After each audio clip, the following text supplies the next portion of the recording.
Welcome everyone everywhere to the Elite Thinking Club. I'm Chris Jules Julian and I'm joined tonight by my co-hosts Michael and Liz. Guys, you all right? Yeah, I'm Yay. good. You good? Sweet. Yeah, not too bad, not too bad. Yeah, we're still here. Love it. Tonight we're going to be talking about current affairs, and if you're staying tuned, because if you're tuning in because you wanted to learn about cryptocurrencies, we're doing that later at about just after this episode, so stay tuned for that. But before we go any further, I just want to say, if you haven't done so already, hit the like, hit the subscribe button as well, or the notification key so you don't miss any future episodes, because here at the Elite Thinking Club, we're all about critical thinking. Critical thinking is the analysis of facts to form judgment. The subject is complex, which includes the rational, skeptical, and unbiased analysis or evaluation of factual evidence. Critical thinking is self-directed, self-disciplined, and self-monitored, and self-corrective thinking. It presupposes assent to rigorous standards of excellence and mindful command of their use. It entails effective communication and problem-solving abilities, as well as a commitment to overcome native egocentrism and sociocentrism. In other words, you cannot change anything unless you're willing to understand it, and you cannot understand it unless you're willing to explore it. A good debate doesn't get ugly. We may talk of things that make people feel vulnerable. Beliefs held sacred may be challenged because of life experiences, but we're not trying to make people wrong or to incite riot, but simply explore. So welcome to the Elite Thinking Club.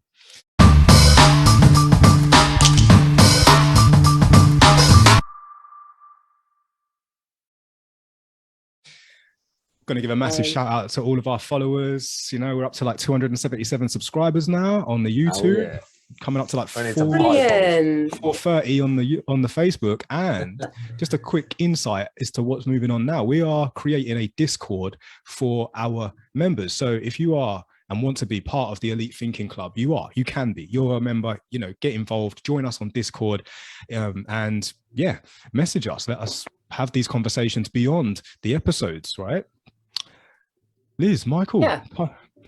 All good? It's new to me, the whole Discord thing. So yeah, like I'm not going to lie, Liz, me as well. I'm new to it, but Michael, you've been on it before, haven't you? You're quite used to it. I've been on Discord for probably 2-ish years. I started being on it because I got into an old mate of mine had a mate who was streaming on Twitch who had Discord. So then I joined it then about 2 years ago. And then I started a game server, and I had my bit on his one. And then when I grew a little bit too much, I then made my own one. All right. And now I'm part of I literally I just got a message from another Discord. Just update me on something. I'm 1, 2, 3, 4, 5, 6, 7, 8, 9, 10, 11, 12. 15 different Discords I'm on. So you're a pro then. You can guide us. Semi-pro. I love that. So yeah, if you're already on Discord, just definitely try and find us at the Elite Thinking Club and join us and be part of the club. You know, we are a club. We've got a lot of members now, and it's awesome. Plus, not only can you be part of the Discord, but as I've been posting on all of our platforms, we are doing exclusive NFTs, Elite Thinking Club NFTs. And if you're not sure what an NFT is, stay tuned, because we're going to be talking about NFTs, Web3, cryptocurrency, blockchain technology, and all that good stuff in the next episode. Get pen and paper, write it all down. I've got mine. Exactly. It's gonna get confusing, but no, it is not. Let me finish. Go on then. I say it's gonna get confusing, challenging, but it will be exciting. Yes, I'm going to make it my mission to simplify as much as I can about that space, because me and Liz, we spoke on the phone earlier, didn't we, Liz? Like, Liz asked me to comes easy, Michael. Yeah. But yeah, Liz called me earlier, and we're going on a tangent here, current affairs. Liz called me earlier and just said, Jules, I need your help again. I need to refresh my memory on how to do a withdrawal from crypto to your normal bank. And I had to talk her through it, which is fine, because I had to learn from someone else. And this is where it is. Can you remember when the internet came in and, you know, everyone was sort of kind of struggling with adjusting to that, and we had to evolve more and more. And then you get old people who still now do not like the idea or the concept, or can't get their heads around internet banking.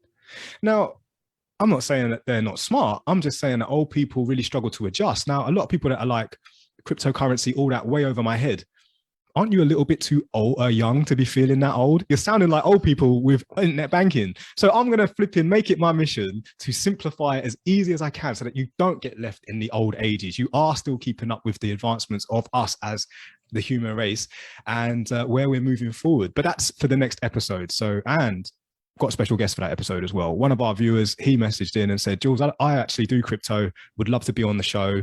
And I'm like, you know what?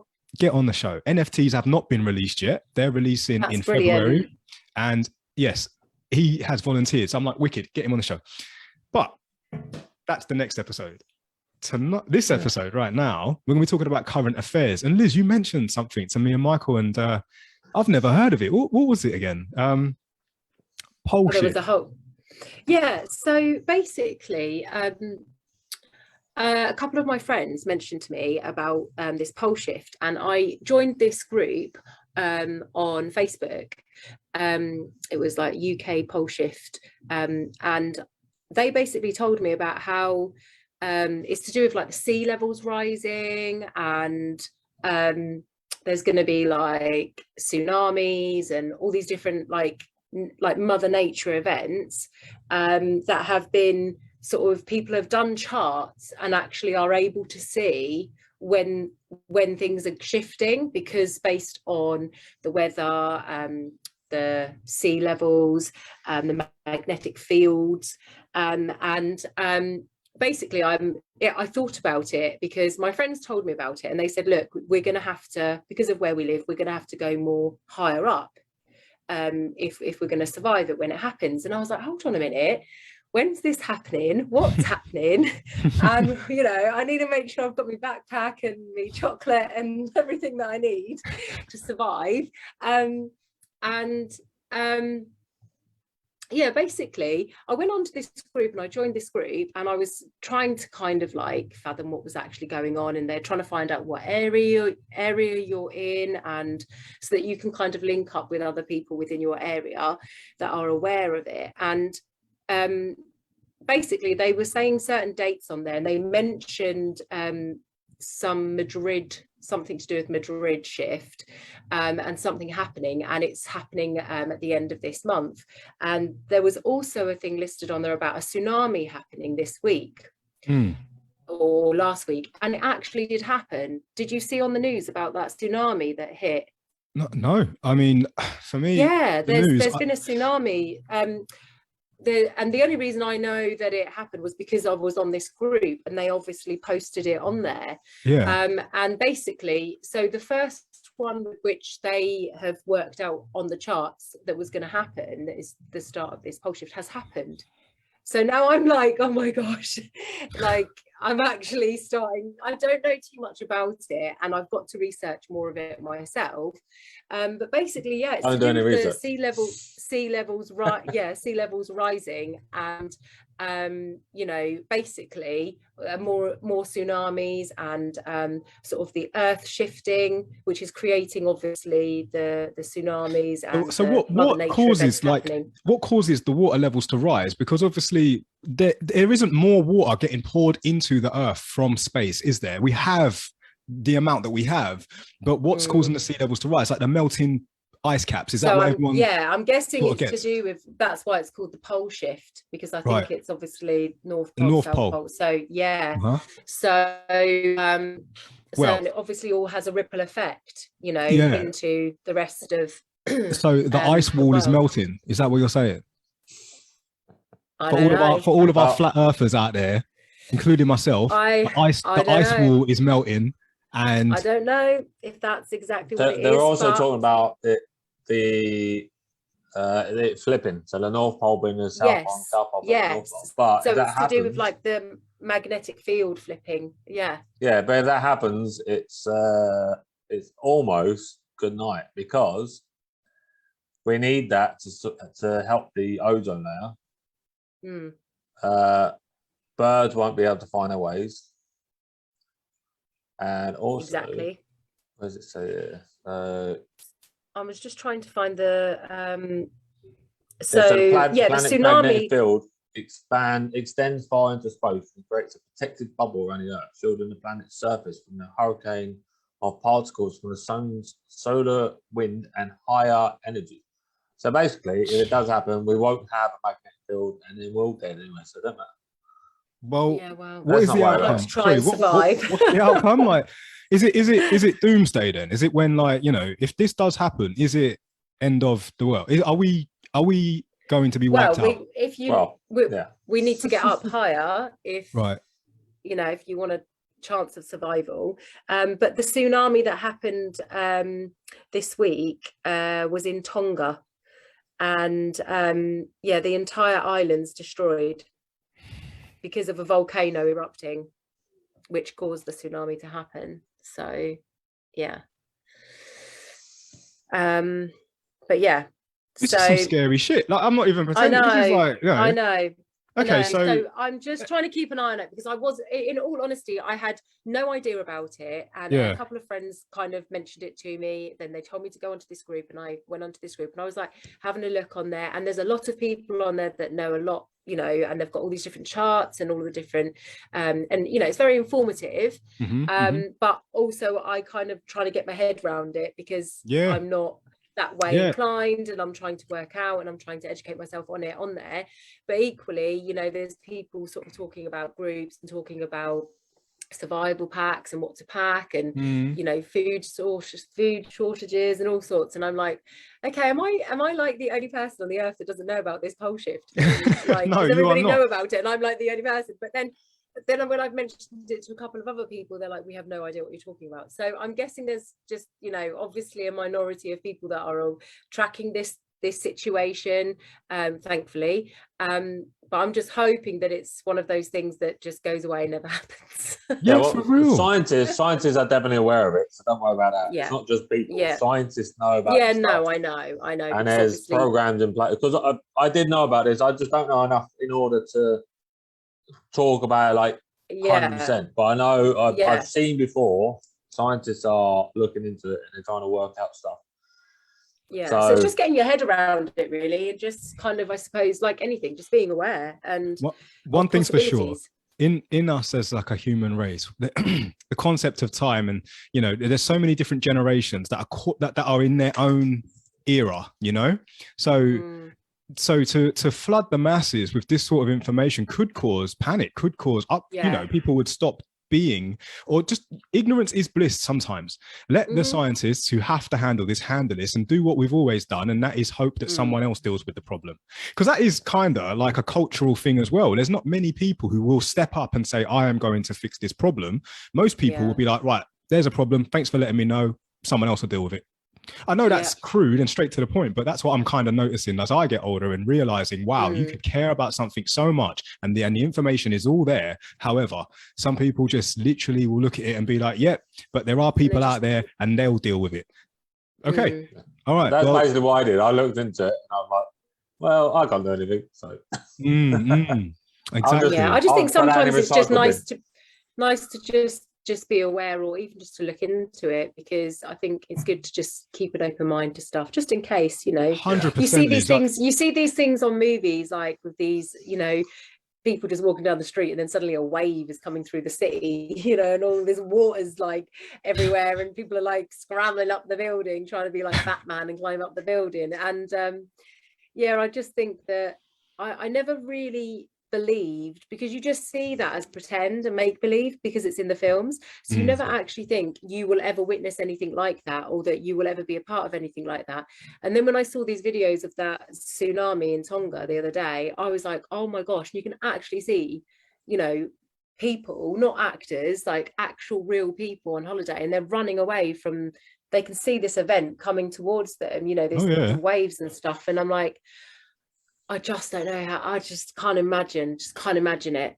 Don't overthink it, Liz. In the moment, you'll handle the situation, and yes, it probably will be terrifying. However, you're built to survive. You will do what you need to, and no one wants to go. You know, I'm not going to sit here all like, I'm pretty advantaged. I'm privileged. I'm not going through what they're going through, so that's why, you know, I'm easy to say this. And however, I do feel like you shouldn't over worry. I mean, life is precious.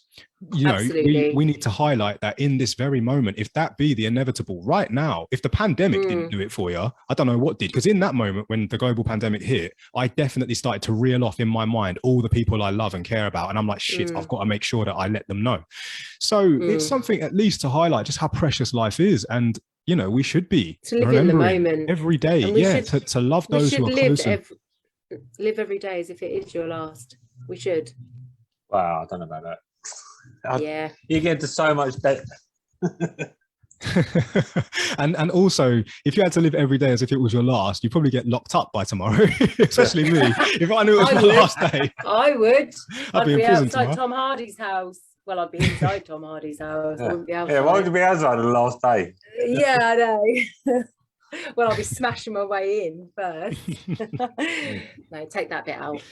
Well, no, thanks for bringing that up, though, Liz. I never heard about that, and I'm sure that most, viewers haven't heard about that. So if you want to know more, comment, let us know, and I'm sure Liz will get back to you. And if you haven't done so already, hit the subscribe button too, because, we're going to be inviting you guys to our Discord, which will be up and running soon. And also get your chance to be on the show, purchase one of our NFTs, and who knows, you could be a special guest on the show. Oh, yeah. All right. Okay. Do they get to pick what we talk about? They do. Yeah. Yes, Liz. Thank you. Oh yes. my gosh. So not only will you be a special guest, you actually get to come on the show and then say, tonight I want to talk about this. And we will literally explore it, because we're all about critical thinking, which is basically exploring, getting as much facts as we can just to form a judgment. And it doesn't matter if we're right or wrong, but we're just exploring. Have you ever been so frustrated because you have to have a conversation about good, deep stuff and you've got no one around you to do it? Well, that's what we're for. That's what we're here for. So get on the show, have your moment, and then we can talk about it even more in detail on the Discord, which I'm really looking forward to. Yeah, it should be exciting times. 100%. And you haven't done so already, you can follow us on other socials as well, guys. All of our information is in the description. So, drop us a message if you want to know more. I'm sure Liz, Michael, and myself happy to receive messages and, well, just share convos, I guess. Definitely. Next topic of discussion. The mainstream media, hey, look, I don't know where to begin, but we're talking about current affairs, and I'm so grateful how things are kind of starting to come to light. It isn't like we didn't know this, but now it's being broadcast a lot more. It's like the masses are too aware of what is going on for them to try and pull the wall now, with, the number 10 parties and stuff. And it's just ridiculous now how they still think they can get away with this. How would you possibly think you could get away with that? Like, it's the double standards thing, isn't it? And it's about time that these people are literally being told, you are just like us. What makes you think you're special? You're not special. And if anything, you should be subservient to the people. You're there to serve the people. Do you get what I mean? They're only there because of us. I forgot what lady it was. They're only there because of us. So yeah, I forgot what lady it was, but there was literally a report was like, so did you go to this party? And she was like, I can't comment whether it was a party or not. And it's like, well, was it a party or not? And it's like, well, if a tree falls in the woods and no one's around, does anyone hear it? It's like, no. Was you at a party? And it's like, well, we'll have to wait for the investigation to find out. And me and the missus was watching it, just like, what is going on? But my whole the thing that really has kind of got my attention with it all is, firstly, that it took for one party to be announced, one breaking of the rules for them, because they weren't scared to break the rules. One, because they weren't scared of the virus, because they were okay to party. Now that alone should be enough to make people think, hold on a minute, if they weren't scared, why were they going on every day live scaring the hell out of us to be scared to even go and be with our family, or people not allowed to stand next to their mum at a funeral? You've got to sit away from you can't even put your arm around your family at a funeral, but they were in Parliament and they were having parties. So it shouldn't have taken for that for people to have been angry, because what they've already done what they've already done before that, with all the lies and the exaggeration of data and all of that, should have, you know, and the freedom stripping and all of that. But anyway, this has to be the thing that the mainstream media are putting out there to obviously, you know, create people to have there be an uproar. But the Dominic Cummings, who no longer works for obviously Boris Johnson anymore, for the government, he has said that there's plenty more evidence of plenty more parties, plenty more get-togethers that happened way before that one. And there was the one also the day before the Duke of Edinburgh's funeral, where obviously they were all sat apart and only so many people were allowed to attend. There was a party the day before that where Parliament were all together. So Boris has had to apologise to the Queen for breaking the rules and then attending the funeral the next day. You know, she's the Queen. She's a little old lady.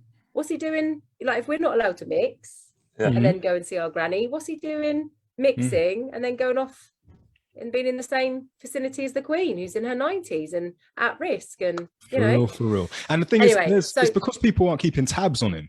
The issue is you get a lot of like whistleblowers trying to say, listen, we're not all alike. You can't tar us all with the same brush. Please don't, because we're not all the same.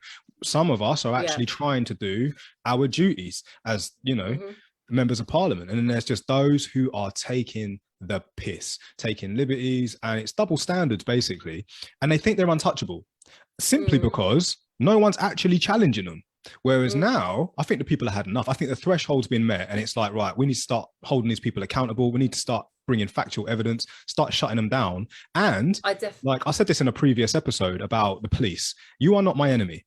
Okay, I hate that there is a stigma that surrounds the police because of obviously bad eggs, but or bad apples. Sorry, it's quite heartbreaking because there are some who definitely do uphold the law, want to do their job proper, and then there are those who I'm asking to be better, basically. But here's the difficult thing: when ordered to, they will defend these criminals. They will defend these criminals. There are members of Parliament that are criminal. Do you not see that the people you are defending are effing you over too? You have but the problem power is to shut them down. Powerful. Who are? The government are more powerful than the people at the moment. But that's always been the case, which is why powerful people I just think get away with stuff. I just think the mainstream media are now literally like changing the narrative.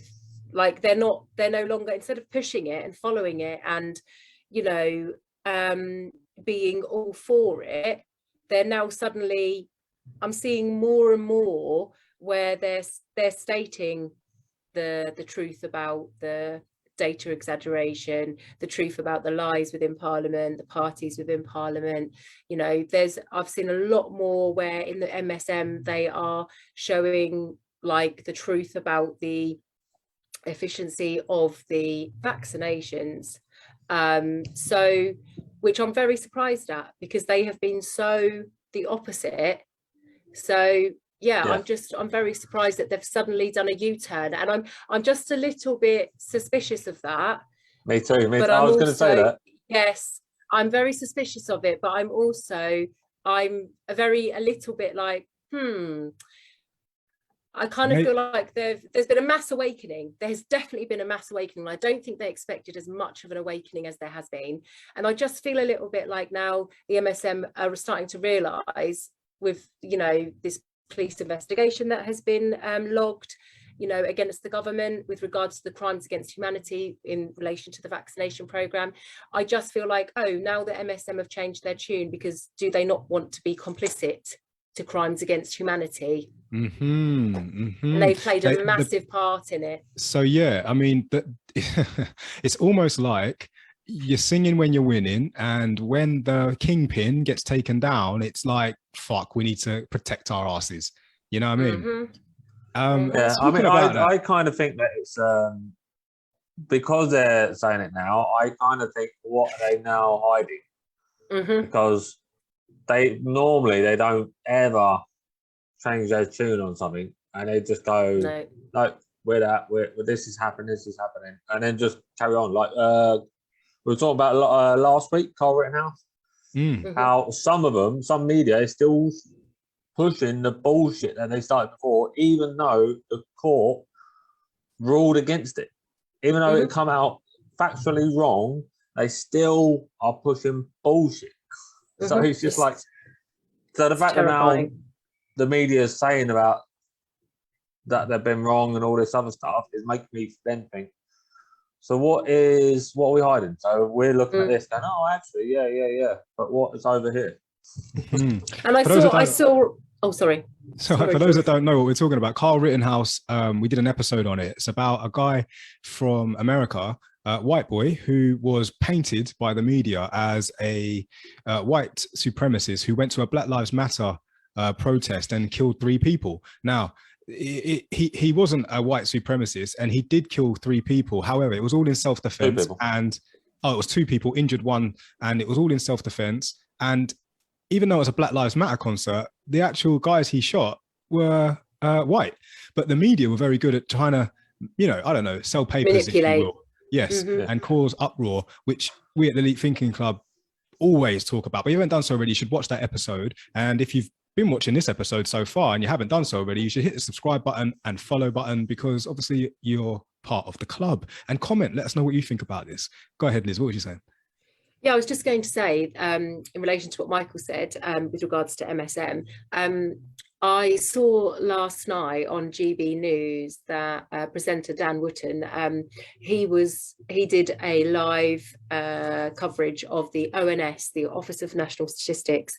He did a piece about how it's come out officially via the Office of National Statistics, the amount of people in 2020 and 2021 that actually died of COVID with no underlying health issues, nothing. And the numbers are they are so much lower than what we were being peddled with back in 2020 and 2021. But it was also, it had the ages as well, which the deaths were, majority of them were over a certain age. They were all over age 65 or what have you. I think I think maybe the mainstream media were aware of a lot of this true data was coming out, and that was going to obviously expose a lot of the fact that we didn't need to probably do the lockdowns and a lot of things that have had a massive, huge effect on people's lives. So yes. So yeah. The thing is as well, like, we're all in it together. This is what must be understood. It isn't that we have no control, because it is very hard to get 8 billion people on the same globe or the same planet to all do the same thing at the same time. I spoke about collective consciousness, and I do speak about it on my TikTok lives. Collective consciousness is a very powerful thing when everyone is focusing on the same thing at the same time. And in history, it only ever really happens.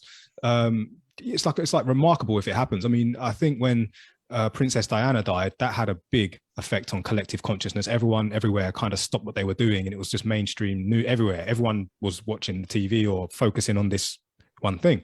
And when 9/11 happened, everyone stopped what they were doing. Kids got sent home from school. Everyone everywhere was focusing on, the news or 9/11, the Twin Towers falling. And then obviously in the pandemic, even though it wasn't like an object or an image of something we could see, it was COVID. It was like, oh God. And then everyone was in lockdown. Yeah, the whole planet went on pause, and the collective consciousness, you can feel the energy of the earth, and you can feel, well, for some people, you can feel that effect of it. Now, when we're self-governing, and I say self-governing because even though we have elected officials and governments to speak for people, we're trying to have some sort of order. Very difficult to do, because appreciating your neighbor, appreciating your fellow man, fellow human, is hard, because we don't all see the same things. We might visually see the same thing, but we don't see the same thing. And there's also a lot of misinformation out there as well. We do have to highlight the fact that, there is a lot of misinformation, even regardless of what you choose to believe, what you choose not to believe. There's misinformation on both sides. But I think the most important thing in all of it, for me, is regardless of whether the MSM are pushing and peddling it, or regardless of whether they've changed their tune, you know, they are, their actual mission really is to create divide, you know, between the people. MSM, you know, they want us to think what they're telling us to think, and it creates a divide because not everybody's going to think like that. Some people will believe it, some people won't. And I think that we just have to stand united in whatever, in all of this, regardless of what we've chosen to do in this pandemic, what we've, you know, chosen to believe, whether we've researched, whether we watch the news religiously. We should stand united that we are together in it. We're all in it. Yeah, and yeah, too right. You know, we're united, we'll come out of it. So well, the power of critical thinking is what I'm all about. I'm pushing that. I really, really want people to start thinking for themselves. If there's one thing I can't stand, is when, say, for example, you're having a conversation with someone and they'll hear someone say something or hear someone else say something who they know personally. These are people in your life, yet someone you have never met, how put together a newspaper, slap some pictures on it, slap some words on it, and you will take it as gospel. What kind of shit is that? This is what breaks my heart. It's like, no, I'll trust that complete stranger, someone I've never met, right, ever, to tell me what's going on. And there's an element of trust there. Misplaced trust. One thing I've said to everybody around me, whether it's been strangers that I've met on the tube or people that I've known all of my life, throughout this whole thing, I have said to people, question everything. You should question stuff all of the time. Some people don't want to, some people choose not to, and okay, that's their choice if they choose not to. Although I question everything, and I think it is good to keep an open mind and question everything, but if you are choosing not to, you shouldn't then go against those who are choosing to. And that's where I feel we should stand united, because those who are thinking critically and that are questioning things are actually creating, finding out things, and sometimes that the rest of us need to know. Yeah, and sometimes it isn't what you don't know that's holding you back. It's what you think you know that isn't true sometimes. Yeah, okay, so I want to move on to studies of psilocybin. I watched a documentary on Netflix, and it was about mycelium and mushrooms. And there are I need to watch this. What is it called? Oh, I don't know what the name of it is, but it's pretty buzzy. It's pretty popular. It's in like the top 5 on most watched. It's on Netflix. Is it something like fabulous fungi or something like that? It's oh my god, fungi, something like that. Yeah, so this documentary explains how they are now doing clinical studies on attacking depression, anxiety, and healing, you know, the mind and the brain connection using psilocybin, which is the drug found in mushrooms, similar to DMT, which the body releases naturally, more so when you die. But yeah, and basically what it does is it allows you to have new inner perspective and outer perspective. However, magic mushrooms being a Class A drug, it is illegal. Now, how are they a Class A drug? And this is what bugs me, because they come from the earth, for God's sakes. For real, and just because it's legal. Cocaine.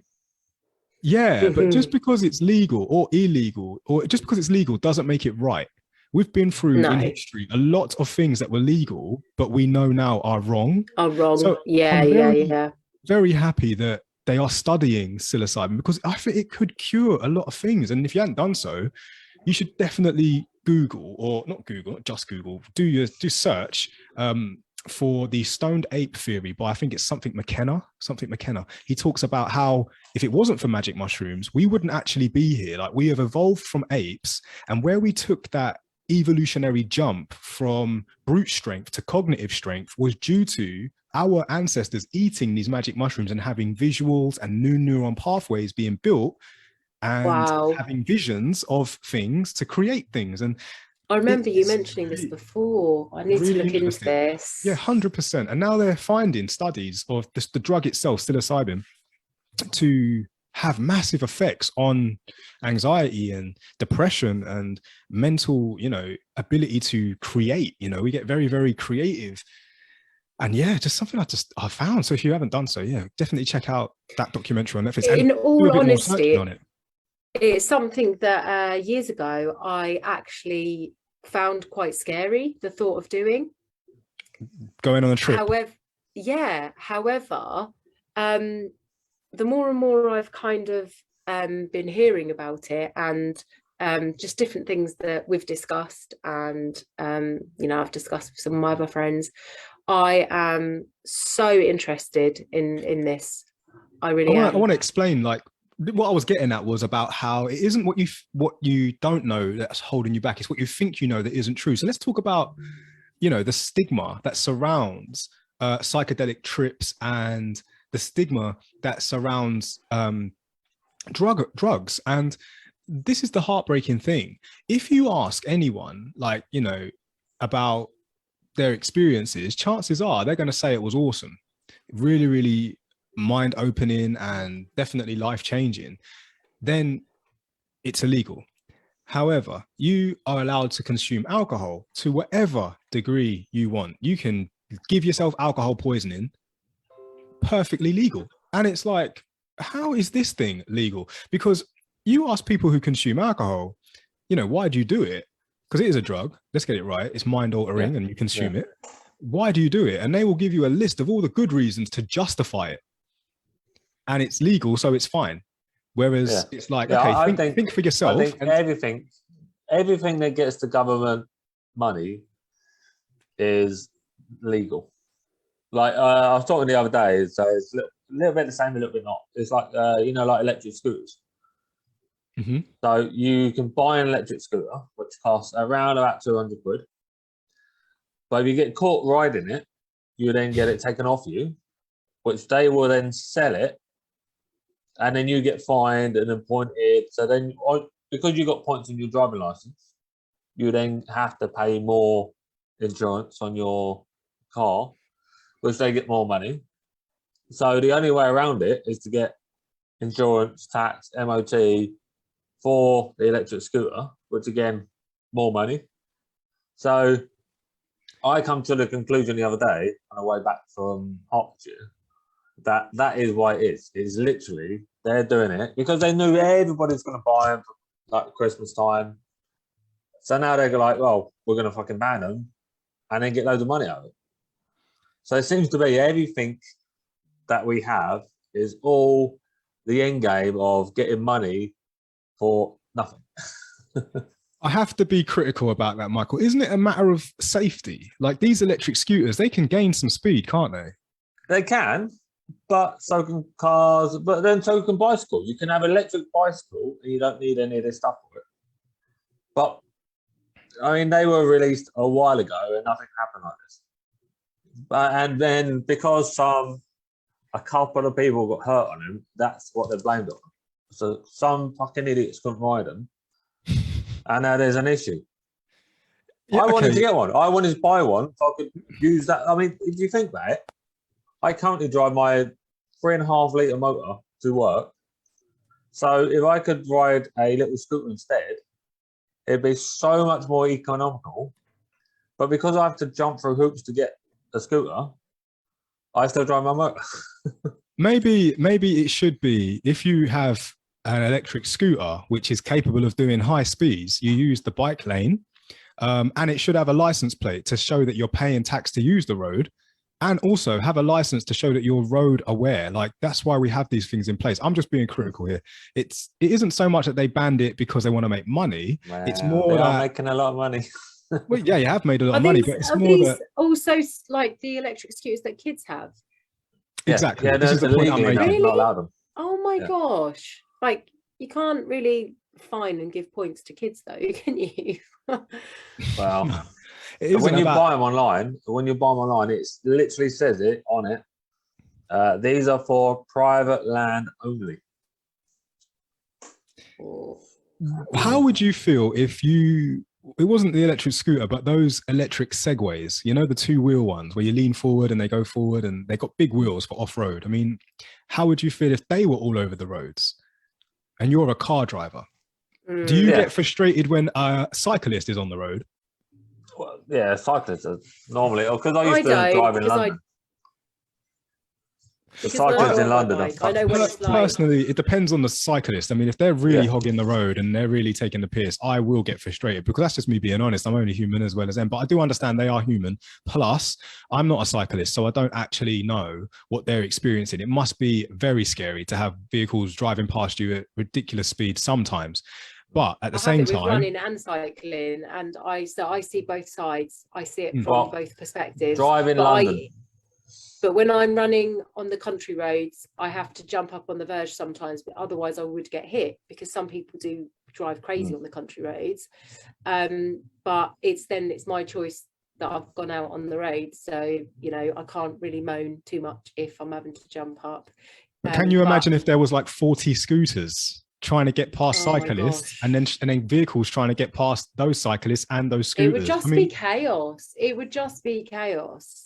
It wouldn't. Yeah, you should try and drive in London. They literally spent millions of pounds on cycle lanes, and they still ride on the road. Like, literally, we was driving from like one point to another point. We was just out the window. Like, there's a cycle track there. They've spent millions of pounds on these cycle tracks, and you're both sides, because they don't just go on one side. You'll be pulling up to a light, and they'll come both sides of you. And then, so when I hit a motorbike because people were just being stupid, I was looking at pedestrians crossing the road and whacked into a bike because there was so many people just being idiots. I have a theory on that. And my theory is, like I mentioned earlier, I'm not a cyclist, so I don't actually know what it's like to be a cyclist on the road and have empathy for. I can try and imagine, but I still don't know until I do it myself. But I do ride motorbikes, and I have a big believer that I feel before anyone gets into the driving seat of a car, they should do their bike test. I firmly believe that. I think they should go from, I think the law should be, or I believe the law should be, progression to use the road. So you actually start on push bike, do a push bike license, so you understand the basics of the road and appreciate what it is to be a cyclist. Then from the bike, go to a motorbike, moped 125, and then progress to bigger engines, of course, and go through that structure. And then after that, after being aware of what it is to be a cyclist, to be a motorbike rider, then you get to go behind the wheel of a car. Because when you're then behind the wheel of a car, you have so much empathy and understanding of what it is to be a biker. So you're more aware, because at the moment, you know, a lot of people are out there driving cars and they will believe they're a really good driver. I'm a great driver, rare tear tear. And it's like, okay, so when you see a cyclist and when you see a motorbike rider, do you know what that feels like? Do you know how it feels, or do you know the blind spots of a biker? Just because you can see them, do you know that they can't see you? And rare tear tear, rare tear tear. So that's just something I spoke about before. Careless drivers out there, and people who just don't have that empathy. And yeah, I agree with you on that. I got knocked off my bike last year, and it was a hit and run. The guy just carried on driving. It was a young guy with his mates in the car, and he clipped my bike and it sent me flying, mashed my bike up, and I had to spend a few £100 getting it fixed. You know, my friend had to come and get me, and I had blood all down my arm, and luckily oncoming vehicle stopped and helped me, and luckily I was near some fields and I didn't go, I went on the grass and not on, I still hurt, but my point is that because I do cycling and running, I can understand how that person feels, because sometimes when I've been running and I can hear a car coming and I jump up on the verge, it does freak me out and it scares me. You know, I've got friends that have been knocked off their bikes. I've got friends that have got into altercations with people on the road, you know, people that have got road rage just because they are a cyclist or a runner. So yeah, it's not nice. It's not nice. And I just think that, you know, there's no need to be careless, because that second of being careless in the road could cost someone's life on a bike or running or you know, on a scooter or whatever. So we just need to learn to have more empathy, I suppose, and see each other see each other as people and Just put- humans, because it takes Put one each to other know in, one. put yourself in someone else's shoes. Do you know what I mean? Exactly. Mm. Exactly. We've got some comments before we go. Yeah, let's hear some comments. So Karen said, this was a while ago. Yes, the ice floats, so when it melts, the level rises. Thanks, Karen. Yeah. Awesome. I've said Join us, hello. join us on Discord. And then Charlotte said, however, they allow you to rent electric scooters. They are available all over London.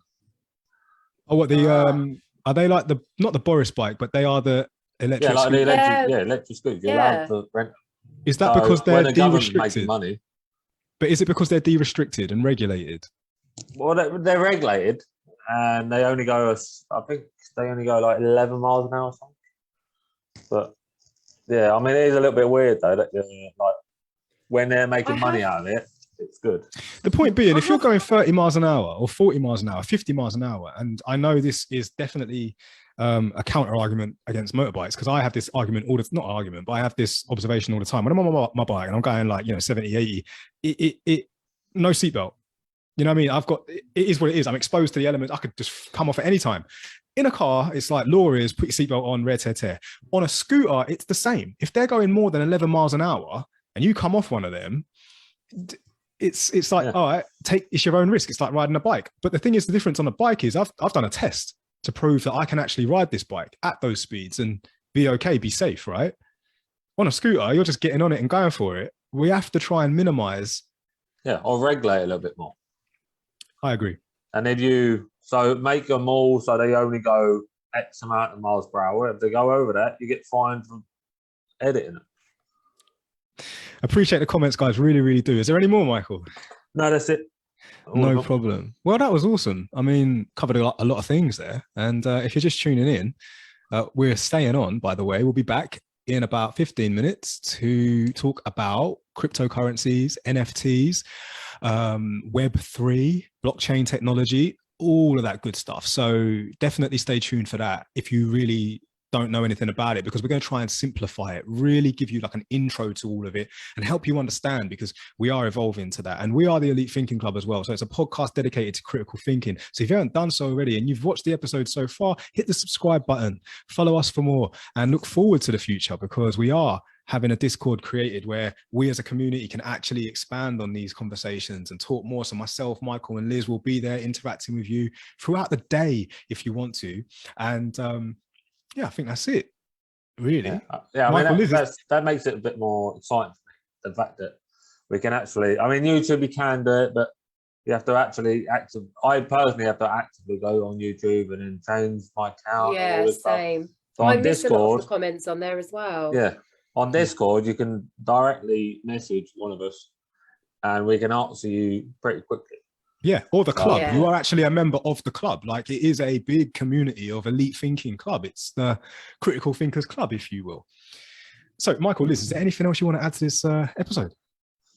I was just going to say, which I thought anybody that has been tracking or following the Ghislaine Maxwell case, that it's come out that she has apparently dropped her fight to withhold the top 8 high-profile names of the people that were involved with being clients or clientele of Jeffrey Epstein on his island, part of her abuse case. So yeah, she's given up the fight to withhold the information. So it is going to be at some point public knowledge who these 8 people are. And I was going to just say, who do you guys think it is? Oh, let's have a bet. Not that it's something to be laughing about. Or no, it's not something to be laughing about, but we have to. Oh, talking about that, laughing about it. One of them? Can you imagine being one of them? Like sitting in your mansion right now, thinking, or on your yacht, thinking, Or in my little I house. don't think it's just them. I honestly feel like that pedo ring industry, if you want to call it that, is huge. I honestly feel like there is so many connections. It's not just 8, but it's like there were in particular 8 very high profile people that she was fighting to never disclose. But her legal team and herself have now dropped the fight. They've realised there's no point in trying to keep withholding it. It's got to be public knowledge, and it's going to be. Well then, that sounds like a future episode. However, it does. It'd be great if we could have a bit more intel. So if you know something about that, comment, let us know, message in, let us know, send us an email. Yeah, let us know. And we'll definitely do an episode dedicated to that when more information gets released, I suppose. I just hope it's not Lee Evans. Oh no. Yeah, we hope it's not Lee Evans because Michael has a tattoo on him of Lee Evans. Michael's a tattoo collector of people in his life, which actually, don't forget, if we reach 500 subscribers, Michael has vowed to get the Elite Thinking Club tattoo on the inside of his left arm. So love that. That's going to be awesome. I think you should get our faces, Michael. Well, I was going to though, but where people change. Yes. And 1,000 subscribers, we're going to be doing a live episode at Canuden Church, which is apparently haunted by witches. If you haven't done so, you've got going to say something else then. You've got to check that out. At 1,500 members, Liz is going to do an episode in just a bikini. Liz, are you agreeing to that? I knew that was coming. She said earlier. Right.